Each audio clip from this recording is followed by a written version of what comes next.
terribly worried, because at the end of everything, like, look, we're all human beings. We all make mistakes. I have no problem apologizing if I feel that I have made a mistake. I have no problem standing behind the things I did. And, if I don't feel they were mistakes, if I feel they were, I'll apologize. And that's it. That's all I can do.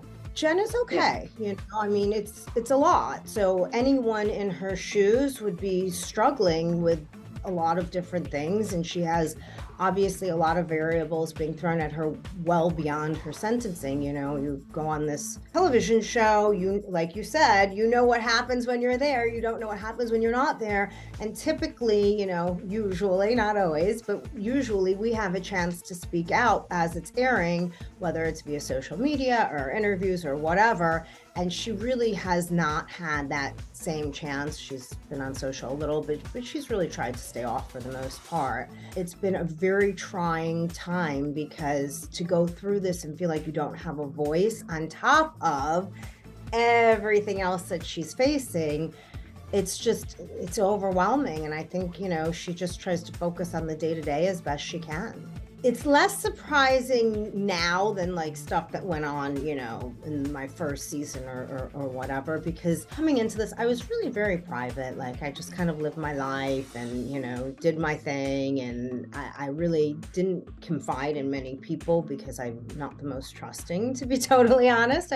I've been burned a few times and obviously quite a few more now. I'm self-protective and I'm careful about what I say to who. And so for me to just open up and say it to the whole world was a very, very big deal. When it came down to everything with my nephew, that, like I said in season 2, it wasn't my story to tell. And so when he felt ready to do that, I embraced it because I know like there are just so many people out there who struggle with, mental health, addiction, all these things. And to me, if we can help anybody, if people can recognize there's a light at the end of the tunnel, that there's somebody out there, that, you're not alone, that was really important. I'm not surprised by that. But the early stuff, yes, I was very surprised. I disengaged from Twitter a few weeks Yes, ago. I saw.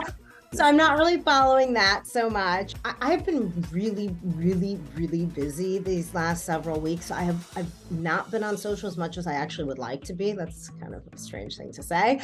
But the comments I've seen overall were very supportive. I mean, there are a few people who are like, why is she telling his story or whatever? I'm just kind of like, well, that's funny because all of season 2 I didn't. And that was, Yes. A huge part of what I was going through. And I kept it to myself and internalized all of it until it was something that he was ready to do and wanted to do. But whatever, to each his own. I don't really care.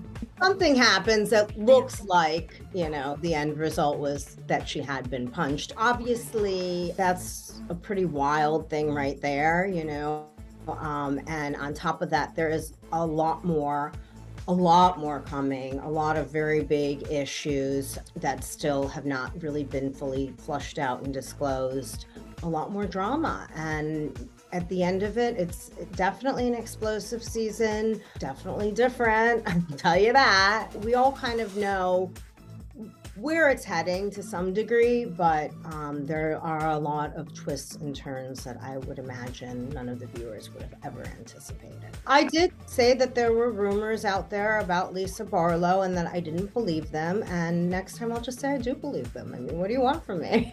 I have no idea, I really don't know. Obviously, as we've seen, there is a kind of a divide, which is a shame. I really don't know how it gets resolved. I mean, I think there will be some resolve through some of the relationships and not so much with others. I'm hoping that we get, some new blood in to mix it up a little and make things a little more cohesive. The way it is right now is just not vibing. We can't do this with 4. And it's not even just the numbers as much as I honestly think we need some new blood to come in to somehow tie us back together, because we're not doing it on our own. Angie K and Dana certainly exacerbated the situation, as we've seen in San Diego, or I feel like it would be nice to find someone who's a bit of a peacemaker to the group.